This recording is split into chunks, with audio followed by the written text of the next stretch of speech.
3 reasons bakit kailangan natin ng new financial strategies sa buhay natin.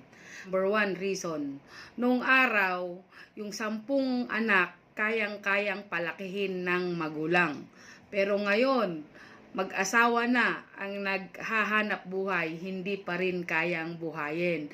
Bakit? Sa taas ng bilihin at inflation. Pangalawang rason, okay? Dati, yung 10 anak, tatay lang ang naghahanap buhay, kaya. Pero ngayon, 2 to 3 kids, hindi kayang buhayin ng comfortable. Okay? Pangatlo, nung araw, 1 source of income is enough.